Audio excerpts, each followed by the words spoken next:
Run for the Fallen. 10 years. Who'd have ever thought it? 10 years ago.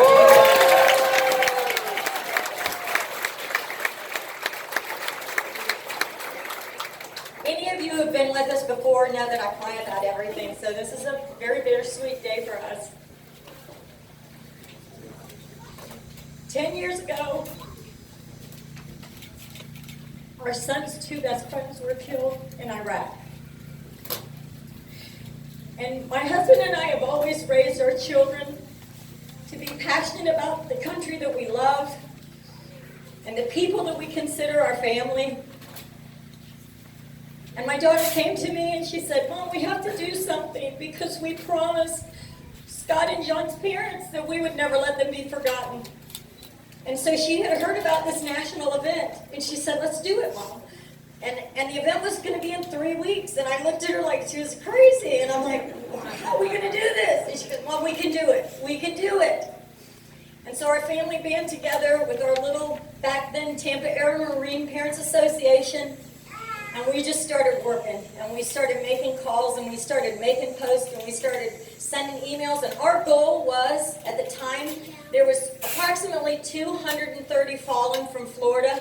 And so we begged people, we just want enough for someone to walk for each person. And we made these cheesy little hand-done bibs, and we didn't have t-shirts, and you can see through our timeline back here that we spray-painted sheets with our banners, and we had no sponsors, and we had no money, and the people came out.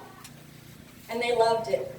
And we had Dee Mills, one of our Gold Star mothers. She was our only Gold Star mother that year, and she's been with us ever since. And it grew, and it grew, and you shared it, and you spread it, and you loved it, and you embraced it. And it became what it became. It got totally out of control, which was wonderful. And we've bounced around because we've gotten too big, we've gotten too small, we've paid too much, we paid too little. We just had to bounce around, but it's been the most incredible experience of our lives. And I want to right now thank my family, because my family has sacrificed a lot. A lot of time that I wasn't home for my youngest daughter, a lot of time that we were running around like crazies, a lot of time that I was telling my husband, "I swear I'll put it back in the bank account, I swear, honey." And you know what? They never gave me any grief. They just went forward because of their love for this country and the men and women that we lost. And then the families that we began to embrace that became our family.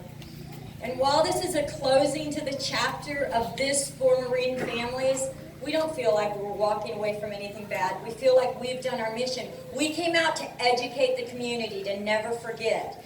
And we think that everyone who's ever left one of these events does that. Whether they're here or not, they still know and they remember. And it just takes one thing to trigger them to see something. And that's the spark that we put. We taught people what Gold Star families were when they didn't understand. We shared